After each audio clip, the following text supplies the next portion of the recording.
வணக்கம் நண்பர்களே. உடல் எடை குறைப்பு இது ஒரு பிக் டாஸ்க்குங்க. இதை ரொம்ப சுலபமாக செய்யலாம். அது சுலபமான வழிகளையும் செய்யலாம்.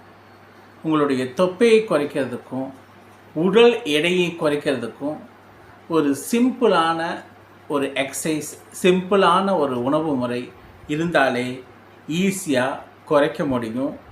உங்களுடைய தொப்பையும் குறைக்க முடியும், உங்களுடைய உடலையும் குறைத்து ஒரு ஒரு சேஃபான உடலுக்கு, ஃபிட்டான உடலுக்கு உங்களை கொண்டு வர முடியும். இப்போ நார்மலாக நம்ம வாக்கிங் அப்படிங்கிறது ஆரம்பிக்கிறோம். ஸோ ஃபஸ்ட்டு வாட்டரில் ஆரம்பிக்கணுங்க. வாட்டர் அப்படின்னு பார்த்தீங்கன்னா அட்லீஸ்ட் எழுந்ததும் ஒரு மீடியம் ஷூட்டில் அட்லீஸ்ட் ஒரு 2 to 3 டம்ளர்ஸ் ஆஃப் வாட்டர் குடிக்கணும். இந்த டம்ளர் வாட்டர் குடிச்சிட்டு நம்ம பாடியை ஒரு ரெஃப்ரெஷ் பண்ணிட்டோம்னா அதே கலோரி பேர்னிங் ப்ராசஸை ஸ்டார்ட் பண்ணிடும். அதுக்கப்புறம் பார்த்திங்கன்னா ஒரு 10,000 ஸ்டெப்ஸு உங்களால் முடியலன்னா 5,000 வச்சுக்கலாம்.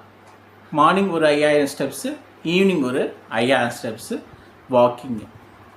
இந்த வாக்கிங் அப்படிங்கிறது மட்டுமே பத்தாதுங்க. உணவு முறையில் நம்ம கொஞ்சம் கான்சன்ட்ரேட் பண்ணி 50% ஃப்ரூட்ஸும் வெஜிடபிள்ஸும் எடுத்துக்கணும்.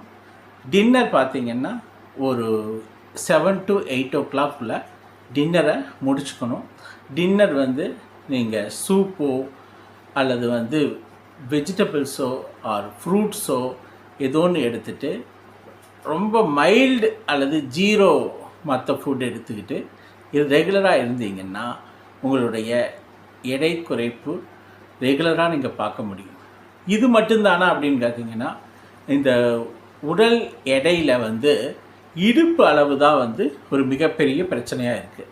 அப்போ அந்த இடுப்பு அளவு, தொப்பை இதை குறைக்கணுன்னா நீங்கள் நார்மலாக வயிற்றை உள்ளே இழுத்து வெளிவிடணும். ஸோ ப்ரீத் இன். அப்போ வயிற்றை உள்ளே இழுத்து breathe in and breathe out. அப்போ ப்ரீத் இன்னுங்கும் போது ஒரு வகையான எக்ஸசைஸு, ப்ரீத் அவுட்டுங்கிறது ஒரு வகையான எக்ஸசைஸ் பண்ணும்போது உங்களுடைய வயிற்று பகுதி டோட்டலாக உள்ளே போய் வெளியே வரணும். அப்போ உள்ளே போய் வெளியே தொடர்ந்து வரும்போது ஆட்டோமேட்டிக்காக உங்களுடைய இடுப்பு பகுதி அல்லது தொப்பை குறையிறத நீங்கள் பார்க்க முடியும். இது ரெகுலராக காலையில் நீங்கள் வாக்கிங் போயிட்டு எக்ஸசைஸ்க்கு அப்புறம் இந்த எக்ஸசைஸ் அட்லீஸ்ட் ஒரு